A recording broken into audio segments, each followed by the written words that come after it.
Good day everyone! Welcome back to General Mathematics. It is still me, Engineer Umengan, to teach you logarithmic functions. Welcome to Logarithmic Functions, LBVG Math 1-5.5 to 1-5.6. In this topic, our most essential learning competency finds the domain, range of a logarithmic function, determines the intercepts, zeros, and asymptotes of logarithmic functions.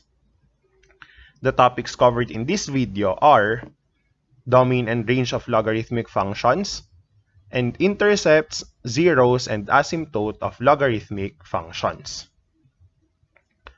For our learning objectives, by the end of this video, we want to determine the domain and range of logarithmic functions, and to determine the intercepts, zeros, and asymptote of logarithmic functions. Now let's learn what is the domain and range of logarithmic function. Domain is nothing but the real values of x for which y is defined. This means that the domain is the set of all possible x values which will make the function work and will output real y values. When determining the domain, it is more convenient to determine where the function would not exist. A logarithmic function is defined only for positive values of argument. Since all positive numbers are valid to make the function work, therefore the domain can be all positive numbers. Again, for logarithmic function, it is only defined for positive values of argument. Now for the range is nothing but the real values of y for the given domain, which is the real values of x. The range of a function is the complete set of all possible resulting values of the dependent variable, y usually, after we have substituted the domain. Whatever base we have for the logarithmic function, the range is always all real numbers. Let's remember that in our exponential function, the domain is the set of all real numbers and the range are values of y such that y is greater than 0. However, our logarithmic function is just the inverse of our exponential function, therefore, our range will become our domain and the domain of the exponential function will be the range of our logarithmic function. Therefore, the domain of the logarithmic function should be greater than 0 and the range will be set of all real numbers. For problem number 24, determine the domain of f of x equals log of 2x. Again, our function is f of x equals log of 2x. A logarithmic function is defined only for positive values of argument. Our argument in this example is 2x. Therefore, 2x must be greater than 0 for it to be positive. Therefore, dividing them both sides by 2, it will give us x is greater than 0. Therefore, our domain is x such that x is greater than 0.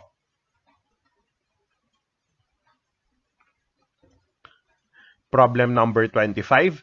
Determine the domain of f of x equals log of 2x plus 3. Again, our function is f of x equals log of 2x plus 3.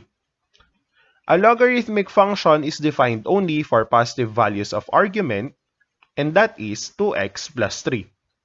Therefore, we let 2x plus 3 be greater than 0.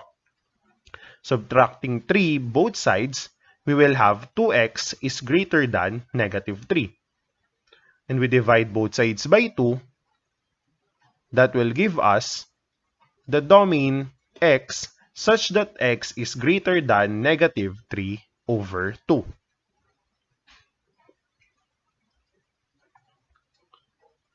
Problem number 26. Determine the domain of f of x equals log of negative x plus 4. Again, our function is f of x equals log of negative x plus 4. A logarithmic function is defined only for positive values of argument, and that is negative x plus 4. Therefore, negative x plus 4 is greater than 0. So, subtracting 4 from both sides, we will have negative x is greater than negative 4. Dividing both sides by negative 1, it will give us x is greater than 4.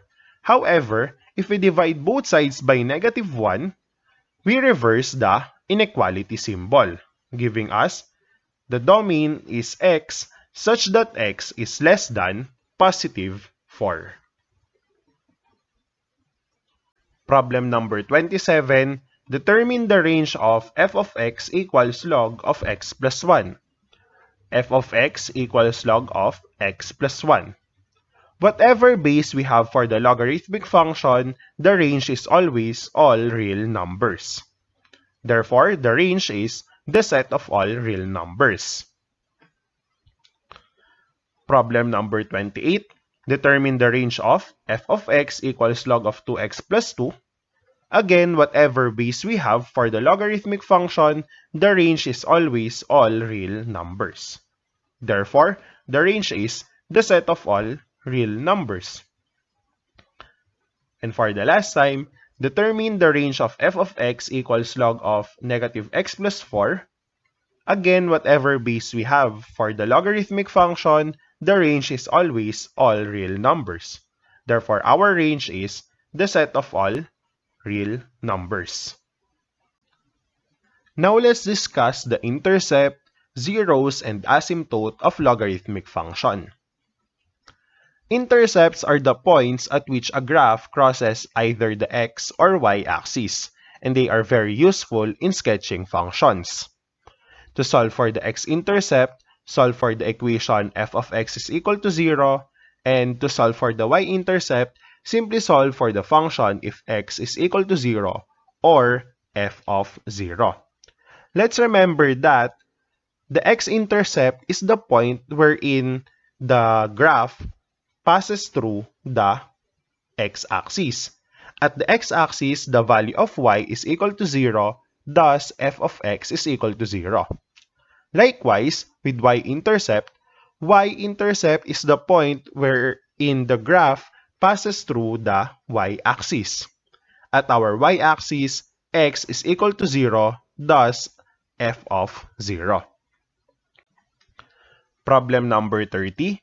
Determine the y-intercept of the function f of x equals log of x to the base 3.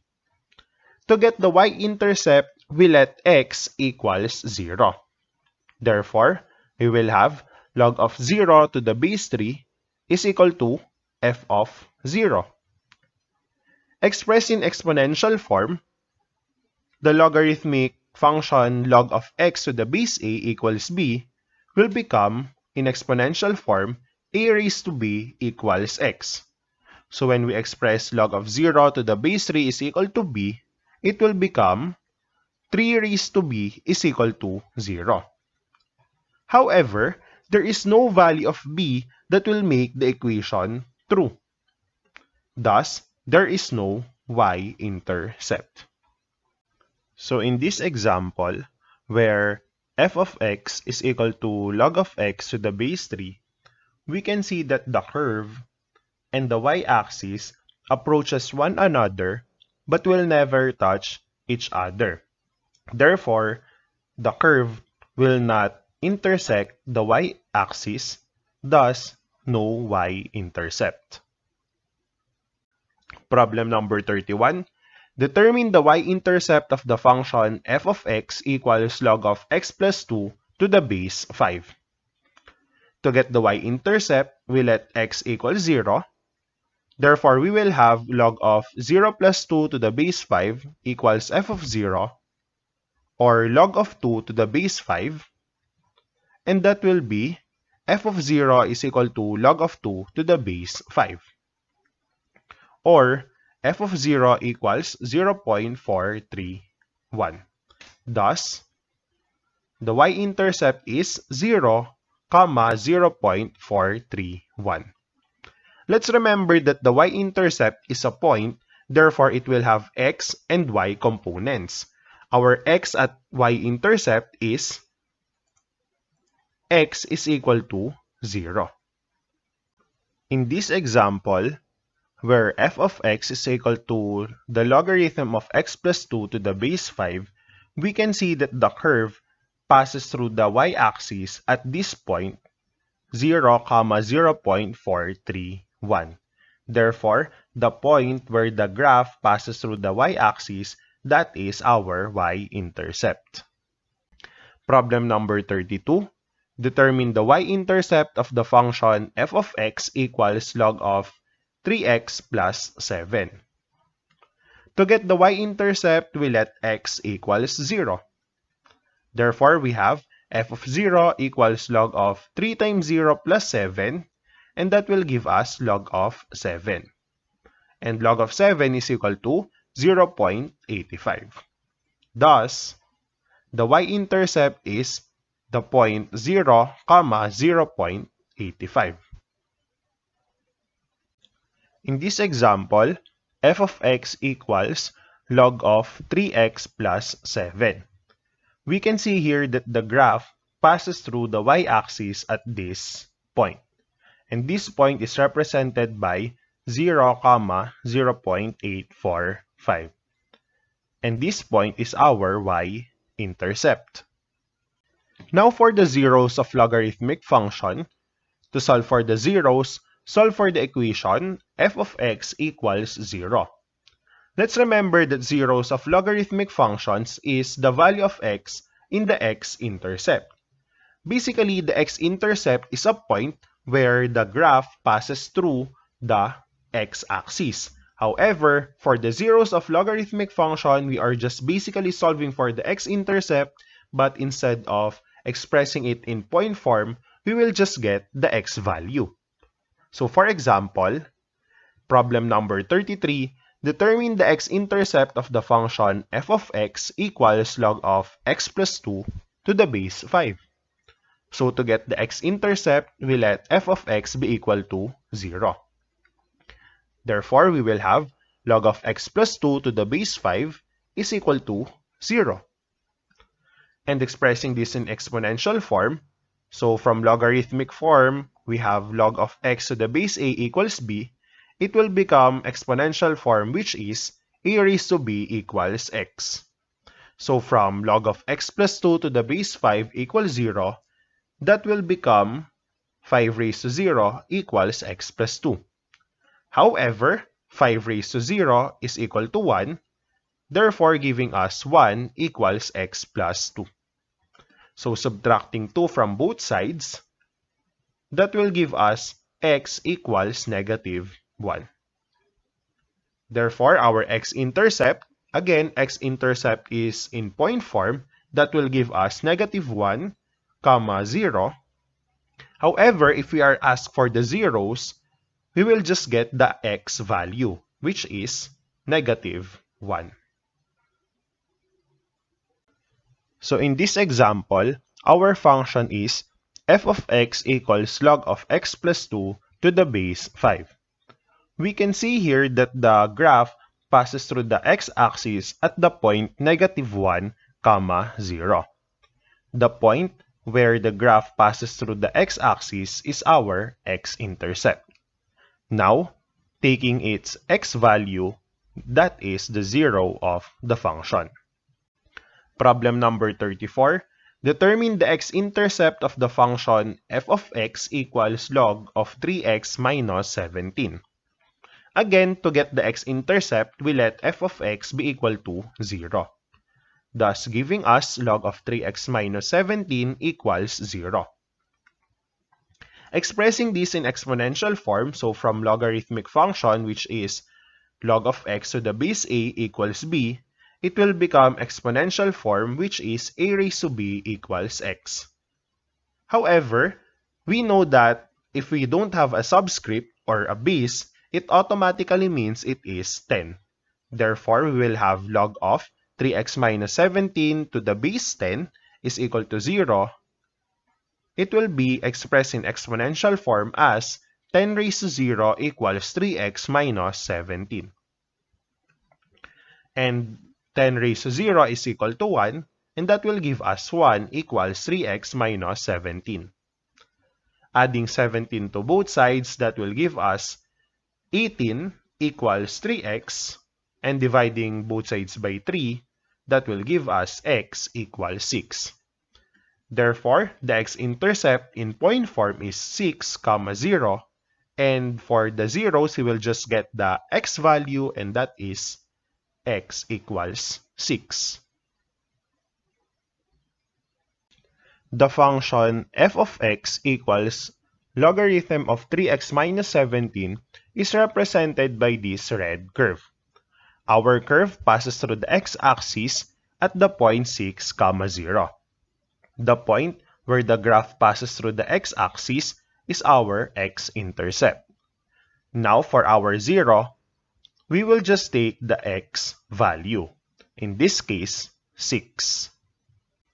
Now for the asymptote of logarithmic function, an asymptote of a curve is a line such that the distance between the curve and the line approaches 0 as one or both of the x or y coordinates tends to infinity.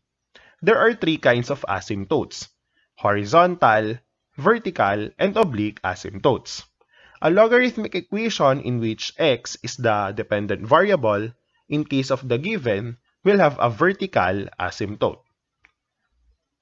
So, solving for the asymptote, we set the argument of the logarithm to 0. So, note, logarithmic function has vertical asymptote. Again, for solving the asymptote, we will just set the argument to 0. Let's have an example. Problem number 35. Determine the asymptote of the function f of x equals log of x plus 2 to the base 2. Solving for the asymptote, we set the argument of the logarithm to 0. So, from the function f of x equals log of x plus 2 to the base 2, our argument is x plus 2. Therefore, x plus 2 equate to 0, and that will give us x equals negative 2. And this is the asymptote of the function. In the problem, our function is f of x equals logarithm of x plus 2 to the base 2. To get the asymptote of the function, we will just get the argument and then equate it to 0. In this case, our argument is x plus 2. And then, we will equate it to 0. So we have x plus 2 is equal to 0. This function, or equation, is represented by this line, or this green line. Thus, this green line is our asymptote. For problem number 36, determine the asymptote of the function f of x equals log of 2x minus 8. Solving for the asymptote, we set the argument of the logarithm to 0. So, for this function, f of x equals log of 2x minus 8, and the argument is 2x minus 8. We equate 2x minus 8 to 0. So, adding 8 to both sides, that will give us 2x equals 8. So, dividing both sides by 2, that will give us x equals 4. Therefore, the asymptote of the function is x equals 4. In our problem, the function is f of x equals log of 2x minus 8. To get the asymptote of this function, we will just get the argument and then equate it to 0. In this case, our argument is 2x minus 8. And then, we will equate it to 0. So we have 2x minus 8 is equal to 0, or x is equal to 4. This equation is represented by the green line right here. Therefore, this green line right here is our asymptote. And that's the end of our lecture. What we learned: we determined the domain and range of logarithmic functions, and determined the intercepts, zeros, and asymptote of logarithmic functions. In our next video, we will learn how to solve real-life problems involving logarithmic functions. For supplementary problems, you may refer to QuexBook General Mathematics Chapter 3.